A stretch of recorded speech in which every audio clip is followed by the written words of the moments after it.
شیخ سوال ہے کہ اللہ سارے صحابہ سے جب راضی ہو گیا تو کیا صحابی بھی بدعتی ہو سکتے ہیں؟ تو وہ کون سے صحابی تھے جنہوں نے بدعت گھڑی؟ کیا کوئی صحابی دوزخی بھی ہو سکتا ہے؟ اور تراویح کو حضرت عمر رضی اللہ عنہ نے پھر اچھی بدعت کیوں کہا؟ شیخ عبید الرحمن اس کا جواب دیں۔ ورقہ ہندی میں ہے، آپ تو ہندی پڑھتے ہیں نا؟ اچھا ہندی، اچھا تراویح کی ہے۔ دیکھیے، بدعت کا پہلے معنی اور مفہوم اگر ہمارے ذہن میں رہے تو جو سوال میں ذکر کیا گیا ہے اس کی وضاحت میں ہمیں مدد ملے۔ بدعت لغت میں کہتے ہیں کسی چیز کو بغیر کسی مثال کے، یعنی پہلے کوئی نمونہ نہ ہو، کوئی مثال نہ ہو، اور اس چیز کو تعمیر کر دینا، اس چیز کو بنا دینا، اس چیز کو ایجاد کر دینا بغیر کسی مثال کے۔ یہ عربی زبان کے اندر بدعت کا معنی اور مفہوم ہے، یعنی جس کی پہلے کوئی مثال نہ ہو، کوئی نمونہ نہ ہو، اس کو بنا دیا جائے تو وہ بدعت کہلاتی ہے۔ ہر وہ چیز جو بغیر کسی مثال کے بنی، اللہ رب العالمین نے آسمان بنایا، زمین بنائی، انسان بنایا، جو کچھ بھی اللہ رب العالمین نے بنایا، یہ ساری کی ساری چیزیں عربی زبان کے اعتبار سے بدعت کہلاتی ہیں۔ اور آج کے دور میں جو بھی چیزیں آ رہی ہیں پہلے اس کے نمونے نہیں تھے، یہ پنکھے ہیں، یہ لائٹ ہے، یہ اس طرح کے ہمارے سامنے اس وقت مائکروفون رکھا ہوا ہے، بہت ساری ایسی چیزیں ہیں جس کی پہلے سے کوئی مثال نہیں تھی، ان سب کو عربی زبان کے اعتبار سے بدعت کہا جائے گا۔ لیکن شریعت میں بدعت کسے کہتے ہیں؟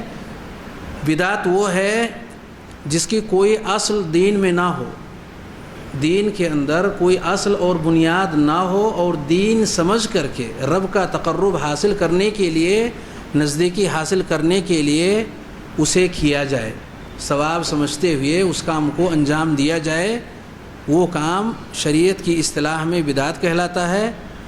اور جو بھی بدعات ہیں ان میں صرف ایک ہی نام اس کا دیا گیا ہے کہ وہ بدعت ہے، اور ہر بدعت گمراہی ہے۔ سوال میں یہ ذکر کیا گیا کہ صحابہ میں سے کیا کوئی صحابی ہے جنہوں نے بدعت کی ہے، اور اگر بدعت انہوں نے کیا ہے تو کیا وہ بدعتی کہلائیں گے؟ کیا وہ جہنمی ہوں گے وغیرہ وغیرہ، اس طرح کی جو باتیں ہیں کہی گئی ہیں صحابی کے حوالے سے۔ ہمیں سارے صحابہ کے بارے میں یہ عقیدہ پہلے ذہن میں رکھنا ہوگا کہ اللہ رب العالمین ہی نے صحابہ کے بارے میں کہا رضی اللہ عنہم ورضوا عنہ، کہ اللہ ان سے راضی ہوا اور وہ اللہ سے راضی ہوئے۔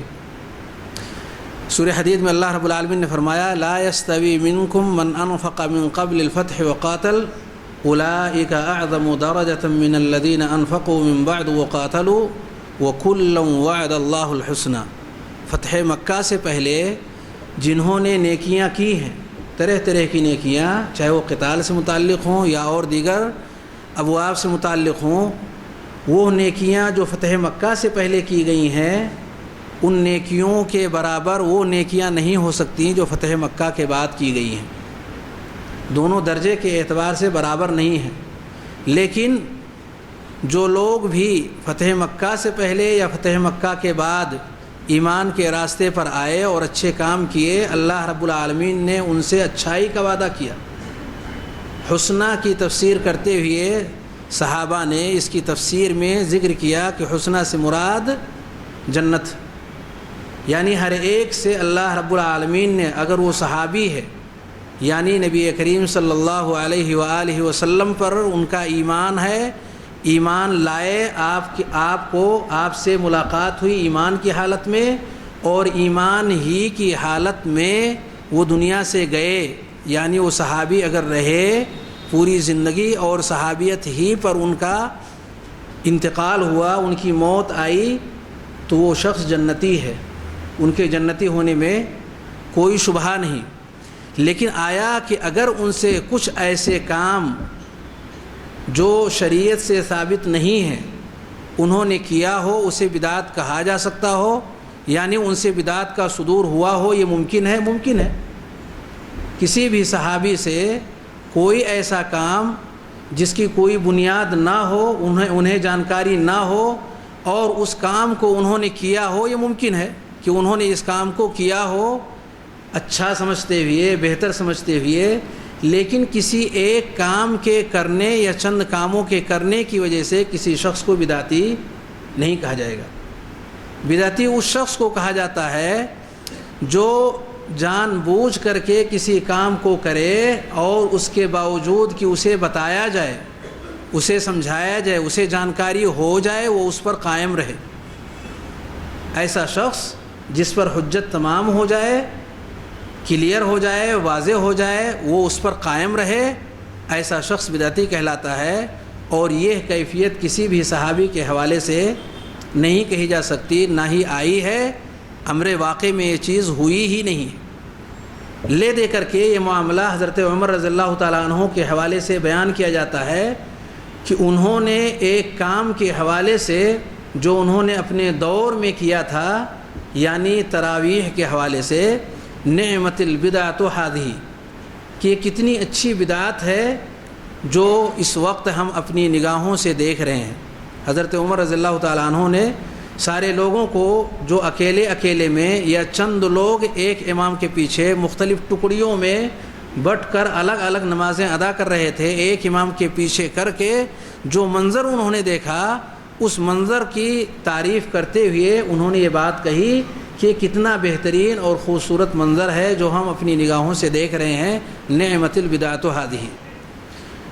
تو کیا یہ وہی بدعت ہے جو شرعی اصطلاح میں جسے بدعت کہی جاتی ہے؟ نہیں، یہ تو وہ کام ہے جو نبی کریم صلی اللہ علیہ وسلم نے اپنے زمانے میں کیا تھا، جس کی اصل اور بنیاد خود نبی کریم صلی اللہ علیہ وسلم نے فراہم کی تھی۔ آپ نے یہ نماز 3 دن تک مسلسل ادا کی تھی جماعت کے ساتھ اسی مسجد کے اندر جسے مسجد نبوی کہتے ہیں۔ جب کسی چیز کا ثبوت نبی کریم صلی اللہ علیہ وسلم سے ہو گیا، وہ چاہے ایک ہی بار کیوں نہ صحیح، وہ معاملہ بدعت کے دائرے میں نہیں آتا، اس لیے کہ اس کی اصل موجود ہے نبی کریم صلی اللہ علیہ وسلم کے حوالے سے، وہ بدعت کے دائرے سے خارج ہو گیا۔ پھر یہ لغوی اعتبار سے بدعت ہے کہ آج جو ہم دیکھ رہے ہیں یہ حضرت ابوبکر کے زمانے میں نہیں تھا، نبی کریم صلی اللہ علیہ وسلم کے زمانے میں نہیں تھا سوائے ان 3 دنوں کے۔ تو اس اعتبار سے یہ کہا جا سکتا ہے کہ یہ لغوی اعتبار سے حضرت عمر رضی اللہ تعالیٰ عنہ نے اسے بدعت کہا، مگر یاد رہے کہ انہوں نے حضرت عمر رضی اللہ تعالیٰ عنہ نے لوگوں کو 8 رکعت تراویح پر اکٹھا کیا تھا، جیسا کہ موطا کی روایت ہے۔ حضرت ابی ابن کعب رضی اللہ تعالیٰ عنہ اور تمیم الداری رضی اللہ عنہ، ان دونوں صحابہ کو حضرت عمر رضی اللہ تعالیٰ عنہ نے متعین فرمایا ان یقوم للناس ب11 رکعہ، کہ لوگوں کو 11 رکعات پڑھایا کریں۔ یہ روایت موطا کی ہے، صحیح سند کے ساتھ میں ثابت ہے۔ امام مالک نے اپنے استاد سے، اور انہوں نے ایک صحابی ہیں صاحب بن یزید رضی اللہ تعالیٰ عنہ سے، انہوں نے یہ واقعہ نقل کیا ہے۔ وہ بیچ میں جو واسطہ ہیں ان کے بارے میں بھی اہل علم نے، خاص طور سے حافظ ابن حجر نے ثقۃ ثبت کہا ہے، یعنی وہ بالکل صحیح سند کے ساتھ میں یہ واقعہ موطا کے اندر موجود ہے۔ مگر اسی میں ایک اور روایت بھی ذکر کی گئی ہے کہ حضرت عمر رضی اللہ تعالیٰ عنہ نے لوگوں کو 20 رکعت پر، 23 رکعت پر ان کے زمانے میں لوگ پڑھتے تھے۔ حضرت عمر رضی اللہ تعالیٰ عنہ کے زمانے میں یزید ابن خصیفہ یہ روایت کرتے ہیں کہ 20 رکعت حضرت عمر کے زمانے میں لوگ پڑھتے تھے، مگر یہ منقطع روایت ہے، یہ صحیح سند کے ساتھ یہ ثابت نہیں ہے کہ اس پر اعتماد کیا جا سکے۔ یقیناً حضرت عمر نے لوگوں کو اکٹھا کیا، یہ نبی کریم صلی اللہ علیہ وسلم کی سنت تھی، انہوں نے زندہ کیا، یہ سنت مبارک ہے، زندہ رہنی چاہیے، اس پر عمل ہونا چاہیے۔ لیکن جو انہوں نے کیا، امر واقع یہ ہے کہ انہوں نے 11 رکعت پر لوگوں کو اکٹھا کیا تھا۔ 20 کے حوالے سے جو بھی روایات ذکر کی جاتی ہیں، ایک بھی روایت اس میں ایسی نہیں ہے جو قابل اعتماد ہو۔ یزید ابن رومان کی روایت یہ منقطع ہے، قابل اعتماد نہیں ہے، جو امام مالک رحمۃ اللہ علیہ نے ذکر کی۔ سوقن لمن وجر آباد دین، اس کو کہنا چاہتا ہوں۔ جی جی، یہ جو روایت ہے جو صحیحین کی یا صحیح مسلم کی روایت کہ کچھ لوگ نبی کریم صلی اللہ علیہ وآلہ وسلم کے پاس حوض کوثر پر لائے جائیں گے اور نبی کریم صلی اللہ علیہ وسلم انہیں دیکھ کر کہیں گے سحقا سحقا لمن غیر بعدی۔